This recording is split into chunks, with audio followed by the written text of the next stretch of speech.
قاہرہ میں خلیفہ کا انتقال ہو چکا ہوتا ہے، شبخون کے ذریعے مسلمان کمانڈر ان چیف بھی شہید ہو جاتے ہیں، اور اس وقت مسلمان فوج کی قیادت اور اس کا نظم ایک نئے سپہ سالار کے ہاتھ میں آتا ہے، جو بعد میں تاریخ میں رکن الدین بیبرس کے نام سے یاد کیے جاتے ہیں۔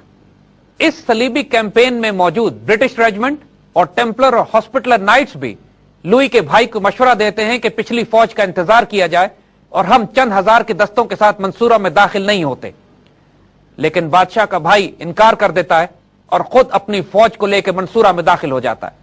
مجبوراً ٹیمپلرز اور ہاسپٹلر نائٹس اور برٹش بریگیڈ اپنے کاؤنٹ کے ساتھ منصورہ شہر کے اندر داخل ہوتی ہے۔ بیبرس اس وقت تک مملوک فوج کو ری آرگنائز کر چکے ہوتے ہیں اور ایک کاؤنٹر اٹیک کی اسٹریٹجی بھی ڈیولپ کر لی جاتی ہے۔ سب سے پہلا کام صلیبی فوج کے لیے منصورہ شہر کے اندر ایک ایمبوش لگایا جاتا ہے، شہر کے دروازے کھول دیے جاتے ہیں اور یہ تاثر دیا جاتا ہے کہ جس طرح مسلمان فوج شہر خالی کر کے جا چکی ہے۔ اپنے جوش میں یہ کئی ہزار فرینچ فورسز، ٹیمپلر اور ہاسپٹلر نائٹس اور برٹش بریگیڈ ایک ساتھ شہر میں داخل ہوتے ہیں اور شہر کی تنگ گلیوں میں ٹریپ ہو جاتے ہیں۔ منصورہ شہر کی تنگ گلیوں میں صلیبی فوج کو پھنسانے کے بعد بیبرس کاؤنٹر اٹیک کا حکم دیتے ہیں۔ شہر کی آبادی بھی شامل ہو جاتی ہے، جو مکانوں کی چھتوں سے گرم تیل اور پتھر صلیبیوں پر برسانے لگتی ہے۔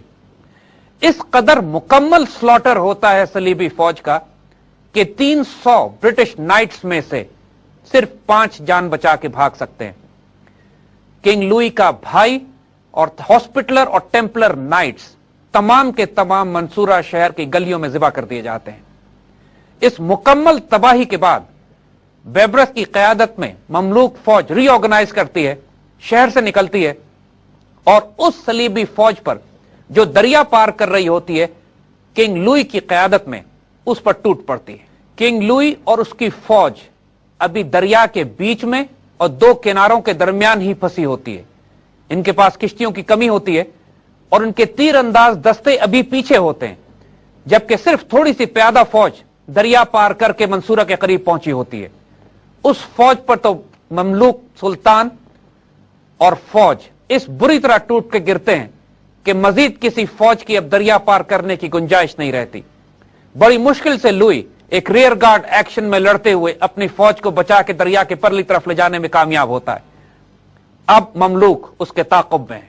اب جنگ کا پاسا پلٹ چکا ہے، ملٹری ایڈوانٹیج مصری فوج کے پاس ہوتی ہے اور بیبرس ایک شاہین کی طرح تابڑ توڑ حملے اس فوج پر کرتے ہیں کہ جو ایک ریٹریٹ کرتے ہوئے ریئر گارڈ ایکشن لڑنے کی کوشش کر رہی ہوتی ہے۔ لوئی اپنے آپ کو بہت جرات اور دلیری کے ساتھ اپنی عیسائی فوج کے پیچھے رکھتا ہے اور بیبرس کے حملوں کو روکنے کی کوشش کرتا ہے، لیکن اس کی قسمت اس کا ساتھ نہیں دے رہی تھی۔ اس کی طبیعت بہت خراب ہو جاتی ہے، فوج میں ڈائسنٹری اور ڈائریا پھیل جاتا ہے اور اس شدید مزاحمت کے باوجود پوری قوم قحط اور فاقے کا شکار ہو جاتی ہے کہ اس کی سپلائی لائن جو اس کے ساتھ تھی اور دریا کے راستے اس تک آ رہی تھی، اس تک مسلمان قبضہ رسائی حاصل کر کر اس پر قبضہ کر لیتے ہیں۔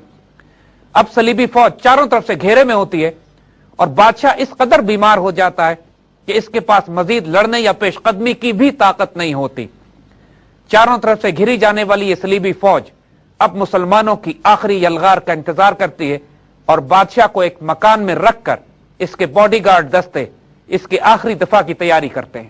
بادشاہ اپنے ایک جنرل کو بیبرس کے ساتھ پیس ٹرمز ڈسکس کرنے کے لیے بھیجتا ہے، لیکن کمانڈ اور کنٹرول اس بری طرح ٹوٹ چکا ہوتا ہے اس صلیبی فوج کا اور اس قدر افواہیں اور کنفیوژن گردش کر رہی ہوتی ہیں کہ اس کاؤنٹ کو یہ پیغام ملتا ہے کہ بادشاہ نے سرنڈر کرنے کا حکم دیا ہے اور تمام صلیبی فوج ایک غلط فہمی کی بنیاد پر بیبرس کے آگے ہتھیار ڈال دیتی ہے۔ بادشاہ لوئی اپنے تمام جنرلز اور فوج کے ساتھ زندہ گرفتار کر لیا جاتا ہے۔ اب صرف ڈیمیٹا کا قلعہ صلیبیوں کے پاس رہ جاتا ہے اور بادشاہ لوئی کی ملکہ اپنے تھوڑے سے نائٹس کے ساتھ اس قلعے کی حفاظت کے لیے رہ جاتی ہے۔ مگر مسلمانوں کی مشکلات بھی کم نہیں تھیں۔ قاہرہ میں سلطان کے قلعے میں بار بار بغاوت ہوتی ہے اور سلطان قتل بھی ہو جاتے ہیں اور اس کے بعد یکے بعد دیگرے کئی سلطانوں کو بٹھایا جاتا ہے۔ اس ساری کنفیوژن کے دوران بالآخر ایک مملوک اپنے آپ کو سلطان ڈکلیئر کرتے ہیں اور ایوبی ڈائنسٹی کا خاتمہ مصر سے کر دیا جاتا ہے۔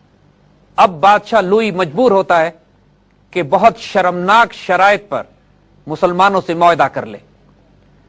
ان شرائط کے مطابق ڈیمیٹر کا قلعہ دوبارہ مسلمانوں کو مل جاتا ہے اور بادشاہ اپنی فوج کو اور اپنے آپ کو چھڑانے کے لیے بہت بھاری جرمانہ ادا کرنے پر راضی ہوتا ہے۔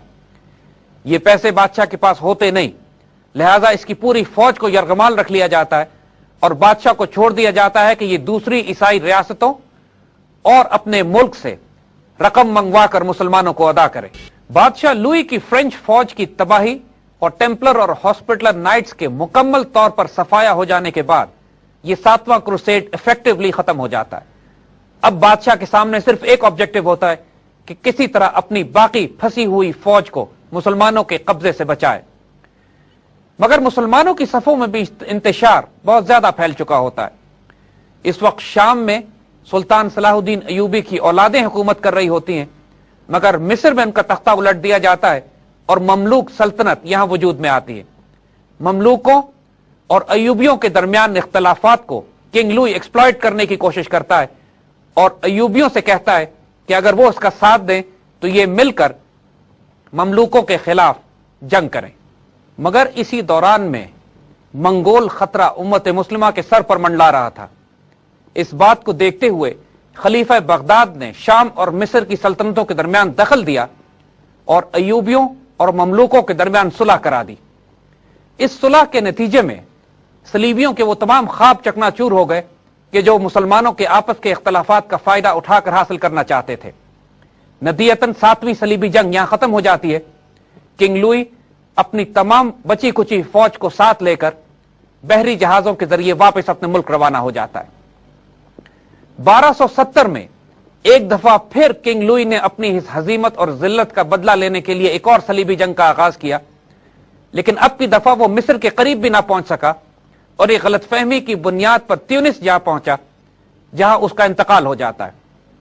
اسی طرح یہ 8ویں صلیبی جنگ جو کنگ لوئی ہی نے شروع کی تھی وہ بھی اپنے اختتام کو 1270 میں پہنچ جاتی ہے۔ اسی طرح 1271 میں انگلینڈ کا بادشاہ 9th کروسیڈ لانچ کرتا ہے، لیکن وہ بھی بغیر کسی مقصد کو حاصل کیے ختم ہو جاتی ہے۔ اب ایفیکٹولی وہ تمام صلیبی جنگیں جو مسلمانوں کے خلاف پچھلے 150 سال سے جاری تھی 9ویں کروسیڈ کے بعد مکمل طور پر دم توڑ دیتی ہیں اور اب مسلمان شام، فلسطین اور اس کے تمام علاقوں سے صلیبیوں کو باہر نکال دیتے ہیں۔ یہ تمام کام بھی آنے والے وقتوں میں سلطان بیبرس کے ہاتھوں ہی انجام پاتا ہے۔ مگر اب ہم اپنی توجہ تھوڑا سا تاریخ میں پیچھے جاتے ہیں کہ جب 8ویں صلیبی جنگ 1254 میں کنگ لوئی کی صلیبی جنگ مکمل طور پر ختم ہو جاتی ہے، اب مسلمانوں کی توجہ منگول خطرے کی طرف ہوتی ہے۔ آپ کو یاد ہوگا کہ 1258 میں ہلاکو خان کی فوجیں بغداد کو تباہ و برباد کرتی ہیں اور اس کے بعد آگے بڑھتے ہوئے شام اور مصر کی سرحد پر پہنچ جاتی ہیں۔ بیبرس اس وقت مملوک فوج کے کمانڈر ان چیف کی حیثیت سے مسلمان فوجوں کی قیادت کر رہے ہوتے ہیں اور سلطان قطز مصر کے تخت پر براجمان ہوتے ہیں۔ ہلاکو خان جب اپنی فوجوں کے ساتھ مصر کی سرحد پر پہنچتا ہے تو سب سے پہلے اپنے کچھ سفیر ایک انتہائی ذلت آمیز خط کے ساتھ سلطان قطز کے پاس روانہ کرتا ہے۔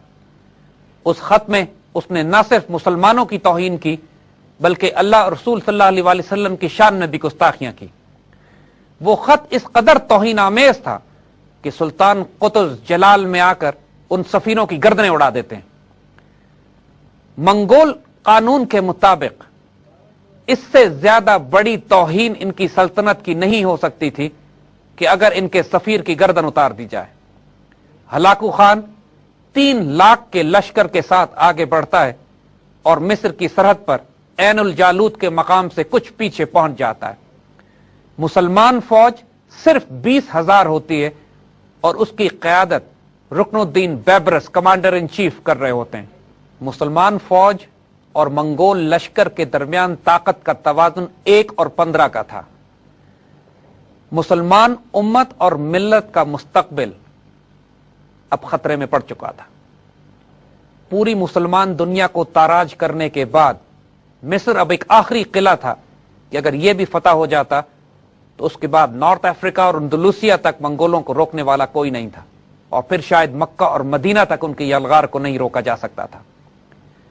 یہ تاریخ کا ایک ڈیسائسو مومنٹ تھا کہ اس میں شکست کی صورت میں ملت اسلامیہ کا نام و نشان مٹ جاتا. اللہ تعالیٰ کو بالآخر مسلمانوں کی حالت پر رحم آتا ہے اور ایک فیصلہ کن ڈیسائسو ڈیوائن انٹروینشن ہوتی ہے جو اس جنگ کا پاسا پلٹ دیتی ہے. ہلاکو کے پاس منگولیا سے اطلاع پہنچتی ہے کہ اس وقت کا خان مر چکا ہے اور نئے خان کے انتخاب کے لیے ہلاکو کا وہاں پہنچنا فوراً ضروری ہے.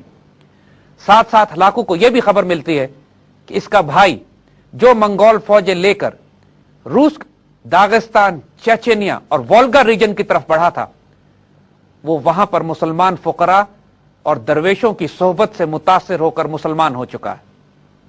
یہ دو وحشتناک خبریں ہلاکو کو اس وقت پہنچتی ہیں کہ جب عین الجالوت کی جنگ شروع ہونے میں تھوڑا ہی وقت رہ جاتا ہے. عین جنگ سے پہلے تقریباً 3.25 لاکھ کا لشکر لے کر ہلاکو واپس لوٹ جاتا ہے منگولیا کی طرف، اور اس کے بعد مسلمانوں اور منگولوں میں طاقت کا توازن تقریباً درست ہو جاتا ہے. مسلمان 20,000 فوج اب 3 لاکھ منگولوں کے مقابلے کے بجائے تقریباً 40,000 منگولوں کے مقابلے پر آتی ہے اور ایک شدید فیصلہ کن جنگ کی تیاری کر لی جاتی ہے. شام اور فلسطین کے علاقوں میں داخل ہونے کے بعد ہلاکو نے اپنا مرکز آج کے لبنان میں بنایا ہوا تھا. جب مسلمانوں کی مملوک فوج مصر سے نکل کر پیش قدمی کرتی ہے لبنان کی طرف، تو دوسری طرف سے منگول جنرل قطبوقہ نے بھی اپنی فوج کو لے کر پیش قدمی کی.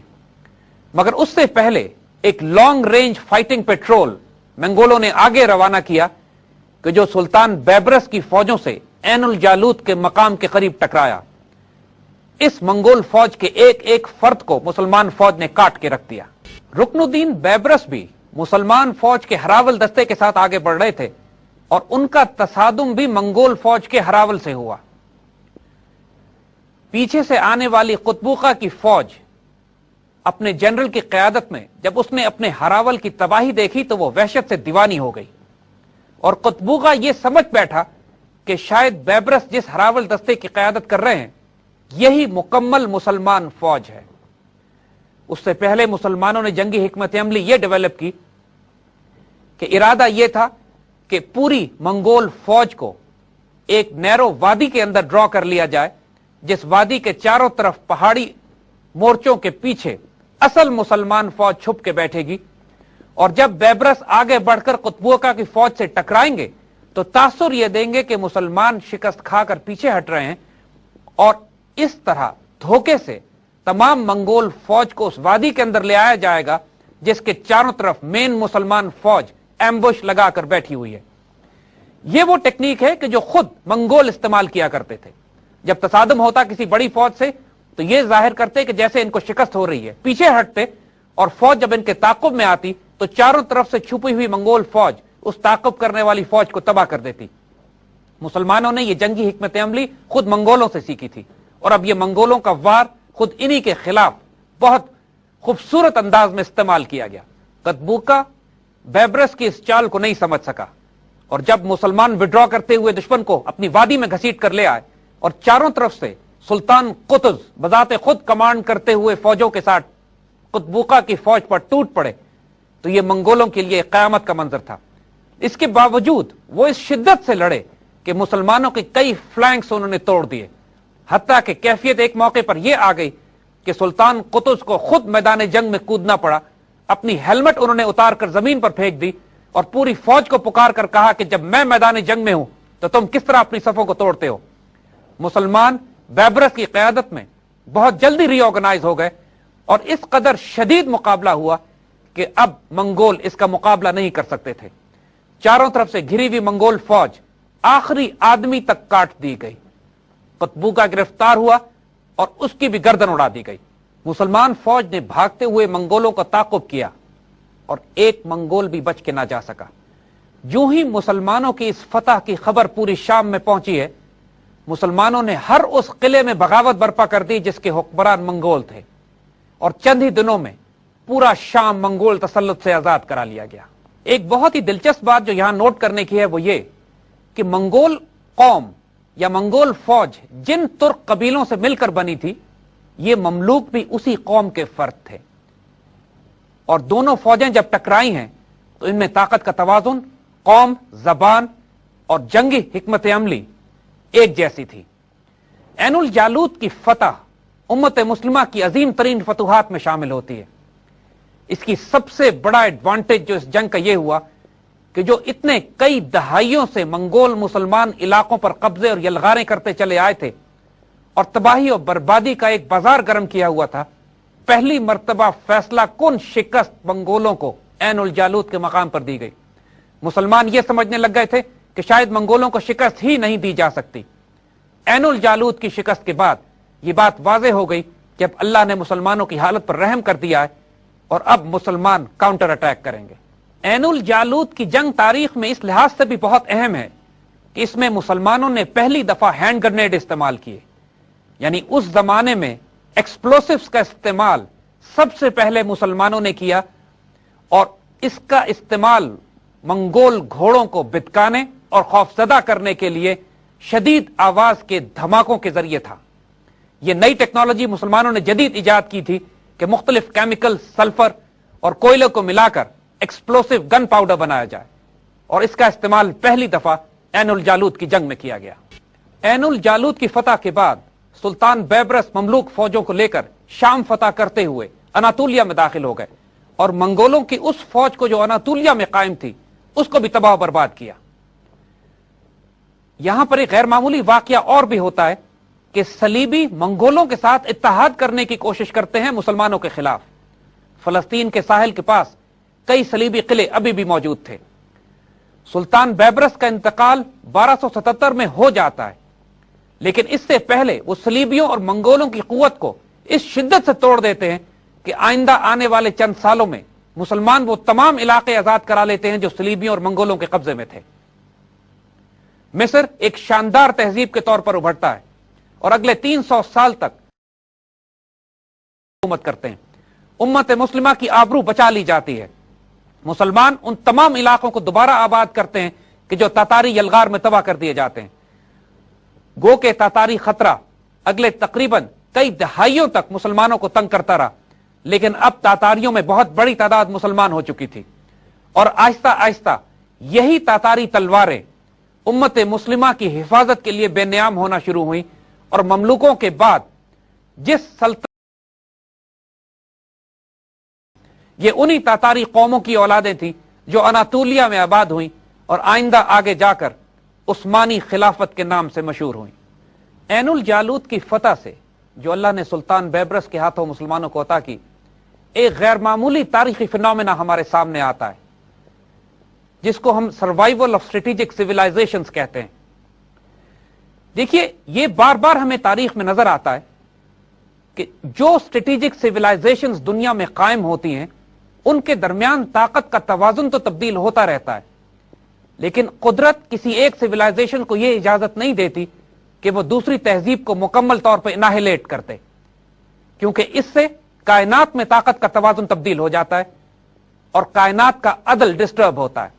مسلمان جب قتیبہ بن مسلم کی قیادت میں قرون اولا میں چین کو فتح کرنے نکلے تو کاشغر کی فتح کے بعد آگے نہ جا سکے، اور قدرت نے حالات ایسے پیدا کر دیے کہ چین کو بچا لیا گیا۔ اسی طرح جب مسلمان اسپین فتح کرتے ہوئے فرانس میں داخل ہوئے تو فرانس کی سرحدوں پر بھی مسلمانوں کو روک دیا گیا اور یورپ کو مسلمانوں کی یلغار سے بچا لیا گیا۔ اسی طرح جب مسلمان قسطنطنیہ پر قرون اولا کے دور میں حملے کرتے رہے تو قسطنطنیہ بھی مسلمانوں کے آگے ڈٹا رہا، اور اگر قسطنطنیہ فال ہو جاتا تو پورا یورپ مسلمان ہو جاتا۔ یہاں پر ہم کو قدرت اور فطرت کا ڈیسائسو ہینڈ نظر آتا ہے جو یہ فیصلے کرتا ہے کہ اگر ایک تہذیب مٹا دی جائے، اگر پوری دنیا میں وہ تمام تہذیبیں ہی ختم ہو جاتی ہیں اور مسلمان سب پر غالب ہو جاتے تو شر اور خیر کی تمیز مٹ جاتی، پھر مقابلہ نہ ہوتا، امتحان نہ ہوتا، اور تاریخ میں کوئی آزمائش نہ لکھی جاتی۔ اسی طرح ہمیں دوسری تہذیبوں کی بھی ایسی بہت سی جنگیں ملتی ہیں کہ جہاں پہ اللہ فیصلہ کن طور پر مسلمانوں کی مدد کرتا ہے۔ اگر مسلمانوں کی مدد اس موقع پر نہ کی جاتی تائید غیبی سے تو مسلمانوں کا نام و نشان مٹا دیا جاتا۔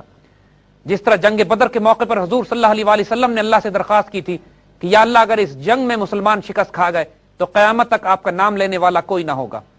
اس طرح کی کئی جنگیں تاریخ اسلام میں ہمارے سامنے آتی ہیں کہ جہاں پہ اللہ تعالیٰ ڈیسائسولی مسلمانوں کی مدد کرتا ہے، چاہے وہ جنگ زلاقہ ہو کہ جو یوسف بن تاشفین نے لڑی، چاہے وہ بیٹل آف مینزیکرٹ ہو جس میں اللہ پرسلان بائزنٹائنز کو شکست دیتے ہیں، چاہے وہ جنگ یرموک ہو جہاں ڈیسائسولی بائزنٹائن امپائر کو سیریا میں شکست ہوتی ہے، اور اسی طرح کی جنگوں میں جالوت کا شمار ہوتا ہے۔ عین الجالوت کی شکست کی صورت میں نام و نشان مٹا دیا جاتا۔ یہاں پر ایک ڈیسائسو انوالومنٹ ڈیوائن پلاننگ کی ہم کو نظر آتی ہے۔ قدرت کی اس غیر معمولی حکمت کو اگر سامنے رکھ کے آج کے دور کا موازنہ کیا جائے تو واضح ہو جاتا ہے کہ آج بھی کئی تہذیبیں آپس میں متصادم ہیں۔ ایک طرف جوڈو کرسچن ویسٹرن سویلائزیشن ہے، ایک طرف چائنیز سویلائزیشن ہے، ایک طرف ہندو تہذیب ہے، بیچ میں مسلمان سویلائزیشن ہے، رشین سویلائزیشن ہے۔ یہ تمام تہذیبیں اپنے مفادات کے لیے باہم متصادم بھی ہیں اور کہیں ایک دوسرے کی حلیف بھی۔ آج بھی مسلمان دنیا چاروں طرف سے حملوں کا شکار ہے۔ جس طرح 13ویں صدی میں مصر آخری چٹان کے طور پر سامنے ابھرا تھا اور یہ وہ مرکز بنا تھا کہ جہاں سے مسلمانوں نے ری گروپ کر کے کاؤنٹر اٹیک کیا اور تمام امت مسلمہ اپنی آبرو کو حفاظت کرنے میں کامیاب ہوئی، اسی طرح آج کے دور میں امت مسلمہ کی آخری چٹان پاکستان ہے۔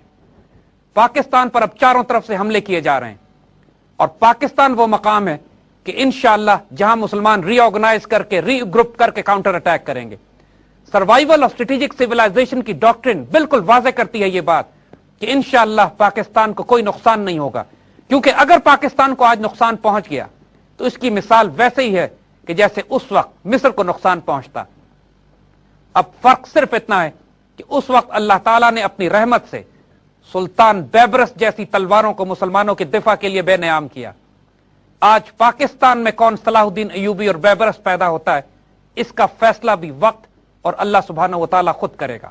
سلطان رکن الدین بیبرس سلطان صلاح الدین ایوبی کو اپنا آئیڈیل سمجھتے تھے اور ان کی آخری خواہش بھی یہی تھی کہ اسی شہر میں دفن ہو جہاں سلطان صلاح الدین ایوبی دفن ہے۔ 13ویں صدی میں امت مسلمہ کے سب سے بڑے مجاہد اور تلوار جس سے اللہ تعالیٰ نے امت کی عزت اور آبرو کی حفاظت کا کام لیا، سلطان رکن الدین بیبرس۔ اس کے بعد یہ کام ایک اور ترک قوم کے حوالے کر دیا گیا جو آل عثمان کے نام سے کئی سو سال تک امت کے قائد اور محافظ اور خادم حرمین الشریفین کے نام سے دنیا میں جانے جاتے ہیں۔